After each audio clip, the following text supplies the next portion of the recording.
But as far as leading his teams and winning the big games, I don't think that he's that good. I don't think that we're ever going to see a Josh Allen hoist a Lombardi trophy. And I honestly feel the same way about Lamar. I think that he's a good quarterback in the season, but I don't think he's going to ever get his team to the Super Bowl. And if he does, I don't know if he's going to win. That's just my personal opinions. If there was a bet right now, bold predictions early if on there in the was a season. bet right now, I would put money on C.J. Stroud winning the Super Bowl before Josh Allen and Lamar Jackson. So what about is Mayfield better than both of them? Are you saying that? Do you think Baker Mayfield is going to hoist the Lombardi? Do I think that Baker Mayfield is going to hoist the Lombardi? Yeah. As a Bucs fan, absolutely. No. Realist. I want unbiased. Probably not. Unbiased. Realism, probably not. But no, probably not. No, probably not. I appreciate that. like I appreciate that. Absolutely has to go right. Like every.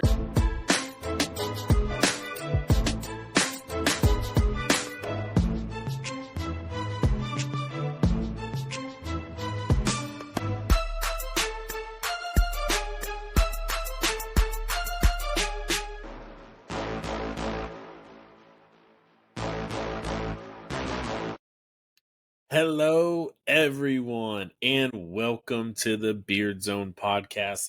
My name is David. I'm one of the hosts. You know these two guys, Theo, Scooter. How we doing today, fellas?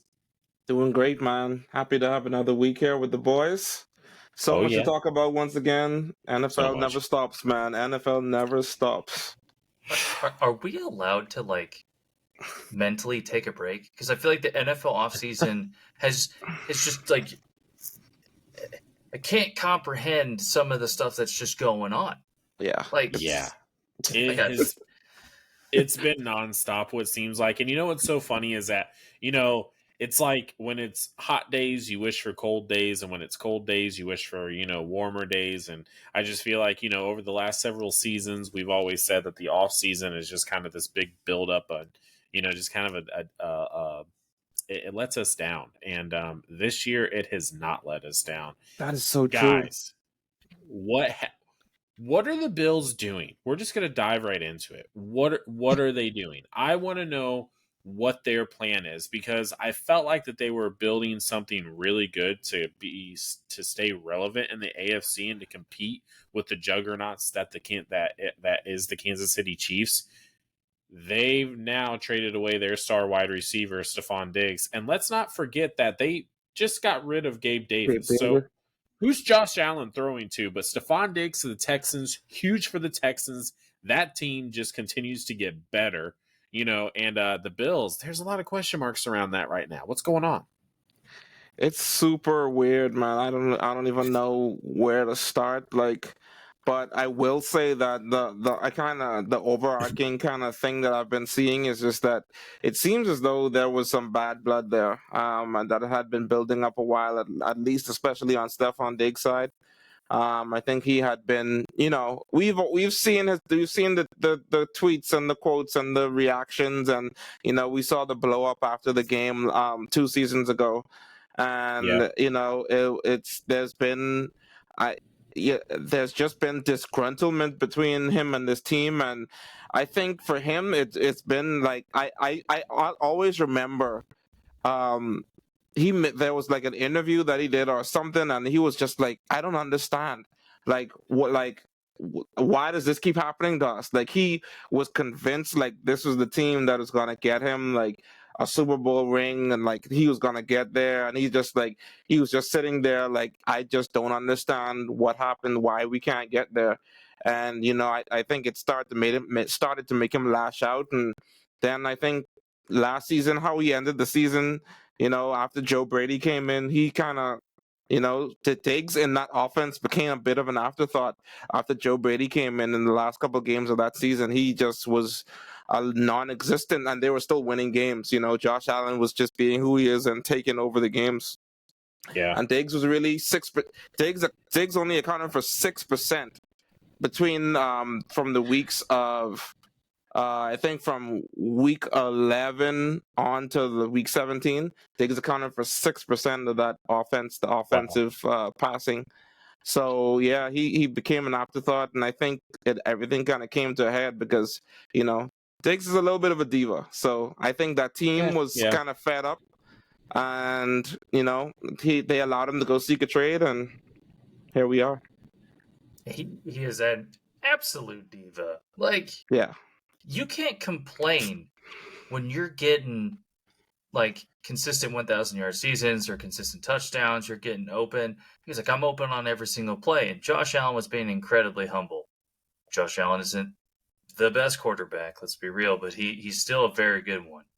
And I'm not entirely sure who Josh Allen is going to throw to now. I understand from an organization standpoint that the Bills probably needed to cut ties with Stefon Diggs. Going to the Texans the Texans are absolutely capitalizing on offseason. I don't know how else they could do any better right now. But the Bills organization absolutely had to cut ties with Stefon. He fought with the fans. He fought with his teammates. He fought on social media. He is, I really don't want to say this, but he's a toxic player. And when you have someone like that and a personality and negativity all up in your organization, you just kind of have to get rid of them. I mean, even if they are that good, I would probably still say that even above the age of 30, Stefon Diggs is top 10. The Bills aged $30 million bucks, $30 million of his contract. Great route running, great hands, great footwork, and he got the bag again. Like, you had Kirk Cousins thrown to you, not a bad quarterback. You had Josh Allen thrown to you, not a bad quarterback. Now you potentially have the rookie coming in and CJ Stroud and potentially making another AFC championship run now with who they got on the offseason. Got Tank Dell, Nico Collins is your big man, and now you got Stefon Diggs. Yeah. Not to mention Joe Mixon and Dalton Schultz. Joe Mixon?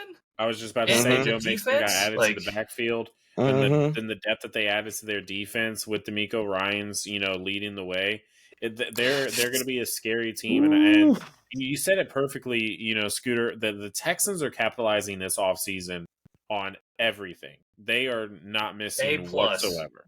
Yeah. A+ offseason. I think that they have. I think that if we have to crown anybody for the offseason, it has to go to the Texans, just because of everything that they've been able to do.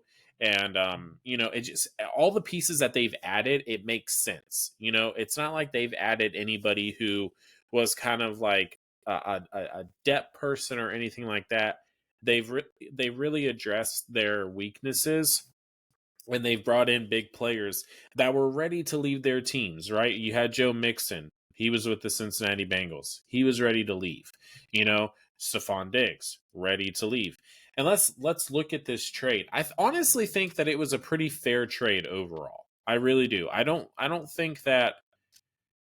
I don't fair think that as in like worth for worth. Yeah, I don't think that the there Bills was are anything bleeding right now. Yeah. They are bleeding, but I don't think that they necessarily lost this trade in the terms of the value that they got back. They got a second-round pick for next year.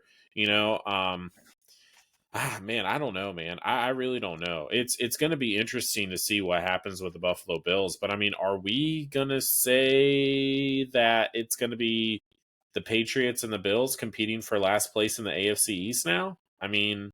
I wouldn't. It's a bit early, but I still think Josh Allen is that dude. I still think that this team goes with his legs. To, though? Doesn't matter.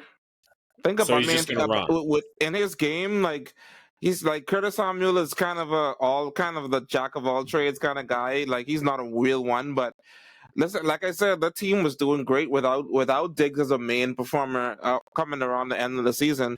They're gonna draft a wide receiver in the first round. It's a done deal. They're taking whoever's the best wide receiver that falls to them.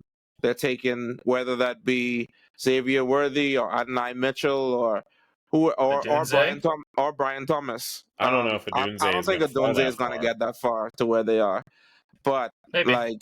They're taking whoever the best wide receiver to fall. So it's going to be interesting to see like what they can drum up. But I'm not willing to count them out as top contenders in that division too. It's still. I wouldn't say they're number one. With everything that's kind of transpired, No. the Jets and the Dolphins, I think, have an edge now over the Bills, and everyone's saying wide receiver offense. And don't get me wrong, that's what kind of puts people in some seats. But the Bills' defense secondary lost like almost everyone. Everyone. Yeah, so not only do they have to capitalize on a number one wide receiver, they also have to stop the hemorrhaging of the defense.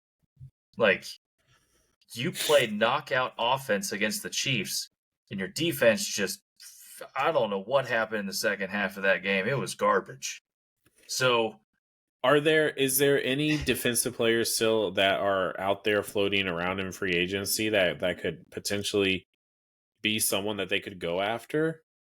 I don't know, because I know that the last one, I feel like the last one was Chase Young, right? But he signed with the Saints, so I'm not too sure I on think who. Snead signing as a DB to the Titans was a big loss to the That was a Chiefs big and a loss to the Chiefs. potential loss. The problem with the Bills is they have such a high salary cap like pressure right now Yeah.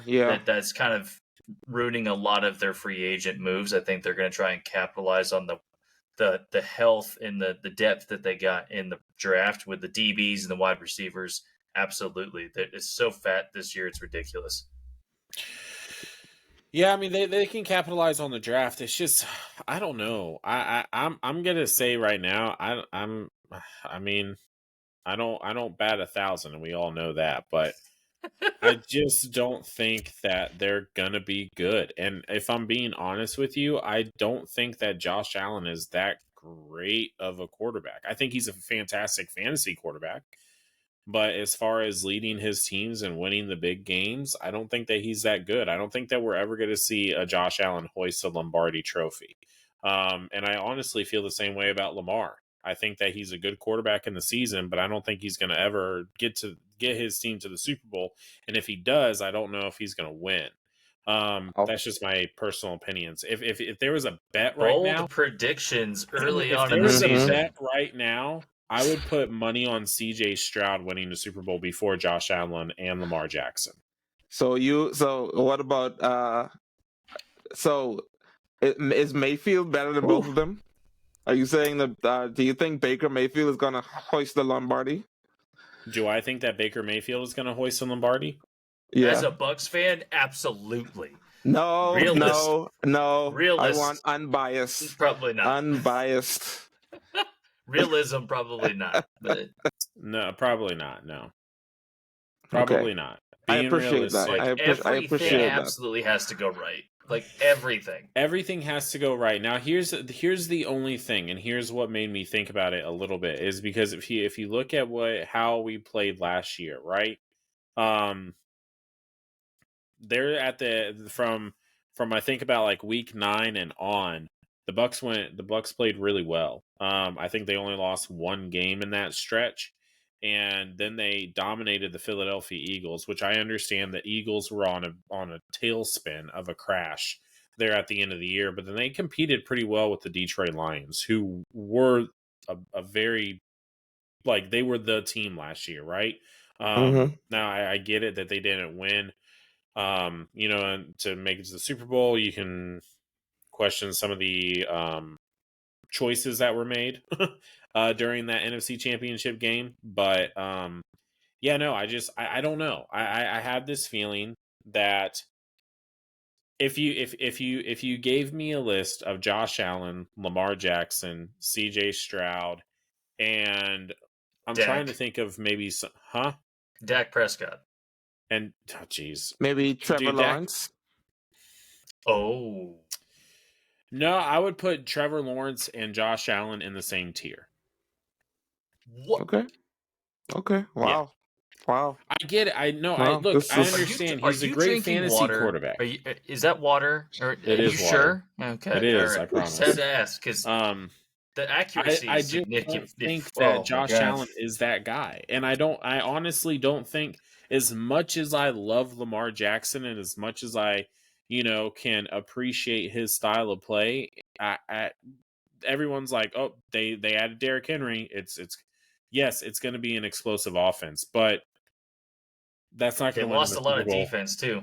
it's not going to win him a Super Bowl. It's just I just don't see it. Lamar Jackson and the Ravens were the team last year. They were the team last year, right? They had the home field advantage. They had every opportunity to win that game against the Chiefs, and they didn't. They didn't. If you want to win the big game, you got to beat the Chiefs. And so far, only one person. There's been two players to beat Lamar or to beat Patrick Mahomes. Joe One Burrow. is retired. Tom Brady. The other, Joe Burrow. Mm-hmm. So since you want to stay with the drama, and you and Stefon Diggs have a lot of drama now, and now the Chiefs. I love the takes. And now the Chiefs. Hot takes. What is going on with these players in their I feel bad for Patrick Mahomes because I think that he's probably a really good guy. I think he's a really good guy. Right. And it's very unfortunate that his family just don't know how to handle the fame. No. From his wife to his dad to his brother, the fame has unfortunately Patrick needs to have a family meeting. Y'all need to chill. Patrick Mahomes probably has had a family meeting, So, but what happened is that they had that family meeting, and Patrick Mahomes Sr. had to be around Brittany Mahomes, so he drank, and then on the way home, that's when he got busted. So that's probably what happened. And now he's facing 10 years in prison, People, David with the fire to listen.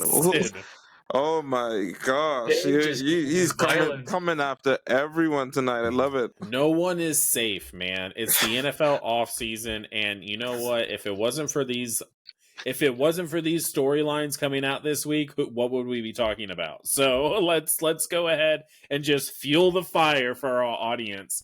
But I mean, honestly, if I had to do a meeting, if I had to be in the same room with Brittany Mahomes or Jackson Mahomes for any length of time, my sobriety streak would be over. It would be over. So there's just... So, come on, man, facing 10 years. I can see Dave right now, just like... Yes. 1, 2, 3, 4, 5. Yeah. Exactly. Just 10-step program. I would do the same thing that I'd tell my son. Just breathe, count to 3, relax, it's all right. But outside of Mahomes, because it's not all the Mahomes family. Yeah, this is what I want to talk about. This is it, man. And I'm just going to tell you what, man. Henry Ruggs and Rashee Rice are going to be dominant in the prison league, bro. It's going to be awesome. What are you doing? What are you doing? What do you mean, what am I doing? Come on. Okay, so no, not you. I'm talking about Rashee, man. What is Rashee Let's take a step back. Doing? Let's take a step back. Ruggs killed somebody. All right, let's take a step back. Ruggs killed somebody. Okay, Rice in prison. That's fine. I'm not gonna compare. Prison, one was manslaughter, the other one's not. Okay, but Rashee is lucky he didn't kill somebody. He is very lucky he didn't kill them. Yes. If a flip of that car, you saw what was happening. The way those cars collided was God's grace. Listen, they sandwiched that car in between and spun him around. Anything could have happened. If that car had flipped, there could have been a kid in the car. There could have been so many different things that could have happened that would have just derailed his whole career. And I get it. It didn't happen. Rashee's lawyer came out today and was like, oh, well, he did one thing. Let's think about all the other things he did. You are you have the opportunity to change your life. I don't understand what these guys are doing. It just pisses me off because it's sitting in front of you. You have the chance to change your family's life for the rest of their life, for their kids' life and their kids' life, and you're gonna race Lamborghinis in the street in the middle of the day. Yeah, what is happening? It's not about everything, and we know this as a society. You could do a billion things right. But we are in a time where if you do that one thing wrong, it's all over the internet. Your reputation is now trashed. Your value is trashed. And you could save an entire continent from a ruler. And then end up doing one bad thing, caught on some stupid smartphone or a GoPro camera. And next thing you know, you're in jail. So let's they need to take a step back and understand where they sit. Not only in I know every athlete is not a role model. I got that, but they need to take a kind of humbling moment for this whole gambling thing. You got racing. It's no secret that when you hand somebody who didn't really have a lot of money $1 million or more, they're gonna go do something stupid. Like you have an agent, you have a family, you have your friends. You should probably not have your friends. Friends. That's like what Patrick Mahomes. the You don't friends see Patrick too. Mahomes getting in any of this hold stuff. on. Now I'm gonna play the devil's advocate a little bit, right? Because I've been going after a lot of people tonight. So I'm still gotta be an adult, though. I understand that you have to be an adult, but here's the thing: did he make a dumb choice? Yes. Has he owned up to it? Yes. He came out and he made the statement today on Instagram, which that's great. Saving grace. Should there be consequences from either the Chiefs or the NFL? Probably, yeah. I think that you should, or just legal action. Yeah, or just legal action. Absolutely, but you own up to it, man. You're young. Hey, you didn't kill anybody. Count your blessings and move forward. And just learn from it. I think that I can give him a pass on this. And I think that we should all be able to give him a pass on this because, I mean, because he owned it immediately. Let's be real, though. Let's be real. If I was behind the wheel of a Lamborghini, I'm probably doing something stupid too. You know what I mean? When I was 17 years old and my mom handed me the keys to her 99 Trans Am Firebird, oh, I was an angel on the road. Yeah, right, dude. I did so many stupid crap on the road. I mean, come on. So it's like, and I get it. He's an adult and everything, but he's still in his young. I get what you're saying. Exactly. I get what you're saying. But hey, look, listen. I understand. We can look past it, right? Let's not jump into cancel Don't do culture, it again, right? No, certainly not. Certainly not. No, let's just certainly not do that not again. Canceling. Yes. It's the humbling moment when he owned up to it. Right. I think that is a saving grace. Exactly. So that's all. I'm just learning this more, there's more things in place for, I know that the NFL has things in place to help them kind of understand what it is when you get money. And the thing is, Rasheed has not even gotten any real money yet, but it's just there's a mixture. You think about it, not as kids, you just have NFL, this, but maybe real you money have to this him. invulnerability complex. This feeling, you just have this feeling that you can't be touched. This invincibility thing, and I always talk about it with my buddies. Do you remember the first time that you realized that you could die? That you really thought about it? You in your late teens, you're not thinking about dying. Probably in your early 20s, you're not thinking about that. But there's a time that all of us reach when it's wait a minute, I could die if I do this thing. And all of a sudden life changes forever. And you start to realize maybe I should not do stupid crap anymore. Or maybe I should try to limit the amount of stupid crap I do. So I get it. Being a kid and then also being in the NFL, having fame, all that stuff comes with it. I just want learn from it, be smarter. Let's not cause other people possible death or harm because I'm rich or I have money coming at me and I can do what I want. And get better friends, because if you were racing with your friends and they were the ones that influenced you, maybe you should take a look at your friends. Not saying to drop them off, you know what I mean? But just be like, hey, listen, man, we can go on and on about this. But let's stay on the wide receiver topic, because there is a certain draft prospect wide receiver that is looking at making his first investment in Los Angeles. Now, that is all speculation. Oh my gosh! What do you mean it's all speculation, bro? Okay, so we all know the Bears. The Bears are taking Caleb Williams, but Malik Neighbors, I don't think is going to the Chargers. I don't think so. Why?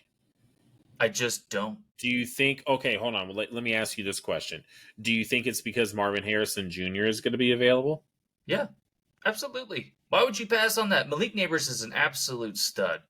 You think Marvin Harrison Jr. Hold on. Who's going to pass on Marvin Harrison then? Oh, no. I think the Chargers are going to take him, because I think it was in the scenario we spoke about in our college. The Cardinals aren't going to take him? Oh, you think the Cardinals are going to trade down? No, the Cardinals. I think it was Dave that mentioned that the Vikings would trade with the Cardinals potentially, or something like that. Oh, yeah. And then so that's the scenario you're talking about. I think if that happens, Yeah, that's the exact scenario. Cardinals trade picks with the okay. Vikings. Vikings grab a quarterback, whoever that is. Boom. But Marvin Harrison available now. All Marvin of a sudden at Harrison's number availability 5. comes up, and that's when I Gotcha. think the Chargers Okay. capitalize. Okay. That That makes makes that's more the sense. whole- Yeah. There's But no here's the way if thing. the Cardinals make that pick, that's how Harrison is gone. Absolutely. There's no way. Yeah, I don't see the Cardinals passing up on Harrison. Here's my thing. Who would you guys want? As the between Chargers? Harrison or Between Neighbors? Harrison and Neighbors. Oh, Harrison. Yeah, Harrison. By a landslide? Are you saying I mean, not even a second thought? Like, are we making the decision as fast as it was to have holy Caleb crap, man, Williams what's to the his name? Bears. Yeah, Caleb Williams to the Bears. No. Dude, I completely just blanked on this guy's name. Peyton Manning. There you go. Yeah, Peyton Manning into the Hall of Fame. Like, are we talking about like that fast of a decision, or are you gonna stew in it just a little bit? If you are an NFL GM and with a team that is in need of a wide receiver, and you could have either Marvin Harrison Jr. or Malik Neighbors, they are both available to you. Are you not even thinking and getting Marvin Harrison, or is there a debate? To take a step into the college realm here, which recent 2 universities have produced the most valuable wide receivers? Alabama. I have no idea. Oh, no. No? LSU, Not Alabama? LSU, Oh. and Oh, yeah, okay. Ohio State. As far as numbers and performance in the NFL, yeah. Ohio State does very well in their wide receiver and defense realm. They do really bad in the quarterback side, minus CJ Stroud. Who's a wide receiver though that's in the NFL right now that was Ohio State? Garrett Wilson. Okay. Garrett Wilson and Chris Olave. Olave. Oh, Chris Olave. Okay. And they had a couple others before I don't them. really care about those guys. But at because you have to play them. That's the Bucs got to play them. I got you. But at the same token, like I would argue, Neighbors is probably your raw talent dude. And to think of it, if you want to talk about cars, your refinement, right? You get your Ferrari, you get Marvin Harrison Jr. You get your raw talent dude, your muscle car guy. You get Neighbors. You pick what fits your system. For the Chargers, absolutely, it's Marvin Harrison. That's a really good way of putting it, Scooter. I like that. That's just what I see as far as tape and everything else. Yeah, I feel like Harrison is the technician, is the route running savant type of guy. Like, and he's very fast. He has, and not to mention the pedigree. Like, I know it's not a huge deal, but coming from Yellow Jacket dad, just like growing up in that training, like literally straight through, and then kind of being an even more athletic version of what your dad was. Like, like it's kind of insane because normally this doesn't happen, right? Isn't Jerry Rice's son in this draft too? He is. He went with Caleb Williams. Yeah. So Brandon Rice. Why aren't we talking about this guy? Brandon Rice. Yeah. Because there's a reason why we're not talking about him. If you go back to the combine, it was like I think it was Irvin, Rice, and someone else and a couple other guys standing on the side. They were watching the quarterbacks throw to the wide receivers, and it was an out route. Mm-hmm. And Jerry was like, he could have caught that sooner. He only got 1 foot down. He was criticizing his own son. Oh, that was his son? Yes. Mm-hmm. Oh, dang. And he watched the other guys come up there. He's like, oh, he's got good footwork. That was a good cut. There's some good hands. Yeah. Like, if your own goat of a father is saying that you need improvement, I mean, Jerry Rice's son is in this draft. Frank Gore's son is in this draft too. Frank Gore. Yeah. Mm-hmm. I think it's really just Frank Gore. He looks just like him. He does. That's what I'm saying. Like, I think it's just Frank Gore. He's just like, you know what? I can still do this. I still got another 15 years. But Malik Neighbors is still a fantastic He's no guy, slouch. and Absolutely. and No, I'm Yeah, not trying to no. say that. I'm just curious No. to see, like, okay, he's a which little bit one bigger though. I would think you he's got a little rather, bit more, go? beef to him. Mm-hmm. So if you want a bigger, So, like a little bit more muscular dude, that's probably beefier. Malik Neighbors. Yeah. Okay. Hey, to stay on wide receivers and like their values, and we're gonna go all the way back to the beginning of this episode with the Stefon Diggs, but with the fantasy guy on Mhm. here, Mr. Theo, Let's what talk about it. does Stefon? Okay, here's my question. There's two fantasy outlooks. How is the Stefon Diggs trade going to affect Tank Dell and Nico Collins' value? And also, how is it going to affect Josh Allen's value? Yeah, it's interesting. It's been really interesting to kind of parse through this the past 2 days. I think Tank Dell and Nico take a hit. Like I don't think you don't get out of this. Like before, Nico Collins was kind of like that locked down like wide receiver one type of guy that you're taking early in the draft, second round pick, mid second round pick, easily. With CJ Stroud coming up, like you have less questions, right? And now, oh my, that's just. I was just talking with our buddy about it the other day. Like there's so much mouths to feed in this offense now. You got Tank Dell, Nico Collins, Stefon Diggs, Dalton Schultz, Joe Mixon, and not to mention Noah Brown is still there. Guys that stepped in when those guys got injured. There's a couple of other guys that they had come and step in. So it is John Mechie as well, still there. Like it's yeah. and then these guys aren't going to get much playing time anymore. But at the end of the day, like there's a lot of mouths to feed, and I think you don't get out of this without someone taking a hit. I think Tank Dell takes the biggest hit. Because Nico Collins, I think, is established. I think he's going to be the guy that stays in that X position, kind of running big boy routes down the field. And, you Tank Dell, Diggs does a little bit of what Tank Dell does and a little bit of what Nico does as well. Tank Dell is still that explosive guy. It's really great for Stroud at the end of the day. Stroud is the winner from this whole thing in fantasy. I think he should be taking at least a round earlier than he was being taken before. But Nico and Tank, I'd probably want to take them around later than I would have been taking them. So Nico goes from like a mid-second round pick to a mid-third, maybe early fourth. And Tank, I think, was a guy being taken around the 6th, 7th. Should probably go down to maybe the end of the 7th. Just because Nico is over Tank? Yeah. Well, Nico is more or less Nico is the primary. established guy. Nico, like Tank, I know Tank was the big explosive guy, but Nico is kind of the established guy. He has the size, he has the athleticism. Tank already is kind of there's fair Tank enough. Because he already has had an injury.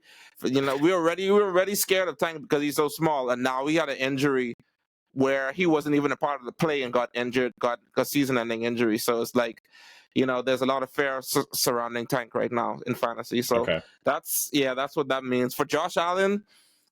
No one's really for as far as I've seen, the rankings hasn't changed in a large way for Josh Allen in fantasy. Running in fantasy is a cheat code. If you're a quarterback that runs in fantasy, you don't really need, like, at the end of the day, I think his value is going to hold. His points are probably not going to change too much. He's going to have another top wide receiver to throw to and coming out of this draft. I think most people are feeling like he'll be all right. It's not a big hit to him. He probably will stay exactly where he's being drafted right now. Okay. Fair enough. Yeah, I was just wondering about that. And then what about Stefon Diggs? Do we think that it increases his value now that he's in an offense that might utilize him more? No? No, Diggs. Whenever a wide receiver moves from one offense to another offense, you have to imagine that they take some time to kind of get into that offense, learn that offense, understand that offense. He's coming in as the alpha, right? He's coming in as the veteran, so like he's gonna get force-fed targets for sure. But it's not. We can't just take what he did on the Bills and just to equal it to what he's going to do on the Texans. It's a completely different team. It's a completely different offensive scheme, a completely different offensive coordinator. Who knows what, and also we saw Diggs kind of fall off the end of last season. So like, is That he, was because of the there's coordinator, though. You just mentioned that. it. Yeah, Yeah. it was, but at the end of the day, like, you still you don't want to ever see an ex wide receiver, a top wide receiver, lose that much work. At the end of the day, wide receivers earn targets. You earn targets. If you're open, you get the ball. So like there is still that question of, did Diggs lose a step? Is there something there that has been lost? So mix that with so much more mouths to feed, with the way Stroud plays, and I don't necessarily think it's gonna mean like Diggs is gonna be this kind of the same guy. I think he's gonna be pretty consistent, but I think it's gonna be less boom games from Diggs, more of a consistent floor. I think he's gonna get his targets. But there's so much places for the ball to go in this Texans offense, so it's gonna be hard to kind of say that Diggs is just gonna take it all and be that top guy. Yeah. But Well, we'll I know see. one thing's for sure, Theo. We got if you're a dynasty player, we do have some. We're starting to kind of ramp up because of the rookie Yeah. draft coming up. Oh So yeah. Oh yeah. so we are going to be starting to kind of ramp up. I know that we're going to be kind of integrating more fantasy. Just kind of our thoughts, especially with Theo. I mean, he's kind of our genius over here when it comes down to fantasy. I was picking I don't his know about brain that. all last year. About what trades I should do and everything like that. So, but we're going to try and integrate a little bit more, just as we've been doing with the college football. We're going to continue to roll with those college footballs. Me and Scooter kind of take the reins on that, and it's been a lot of fun. I've loved getting into the college world this past season. I can't wait to continue to dive in more. But fellas, it's been a great episode. I love talking. It's always fun. This is the highlight of my week, is to get on this and to talk to you guys, and just talk about the Absolutely. sport that we love. Hopefully next week there's more major news that comes out, so then that way we have some good talking points. But if not, we'll figure out something. Don't worry about it. We will figure out something, and we will be back next week. So we're still trying to find a schedule. Just full disclosure, but we'll be solidifying some days and times as far as when we are going to be releasing episodes, so then that way we can stay a little bit more consistent with you guys. But hey, at the end of the day, we appreciate you guys. Follow us on all of our socials.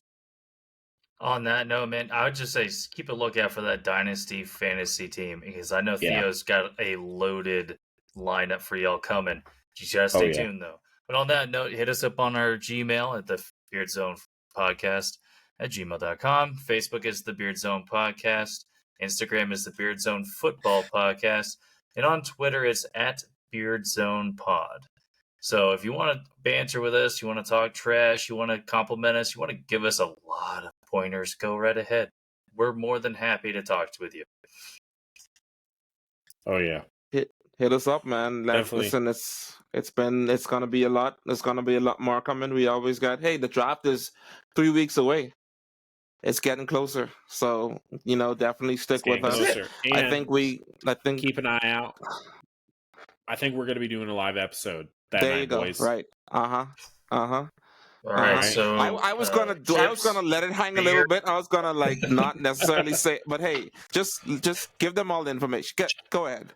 Yeah, you know what? We're going to be live draft night, first night of draft night. We are going to be live. I don't know how late we're going to go, because sometimes those can go long.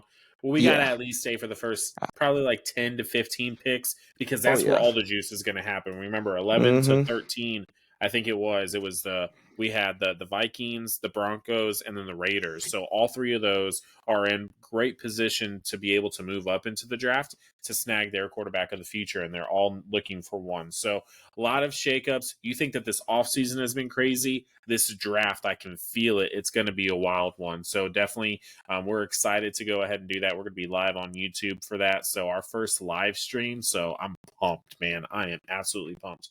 But until next week, we love you guys. We appreciate you guys. Make sure to hit that like, hit that subscribe, share this video with all your family and friends. For our Spotify listeners, I know y'all saw that video. podcast last week. We're with the Spotify. We're with video Spotify now, so you're going to be getting everything that the people on YouTube get. But we appreciate you guys no matter what platform you listen to us on. Just continue to show us the love, fellas. Anything for the people before we go? Looking forward to it, man. Let's go. All right. And on that note, y'all, Beard Zone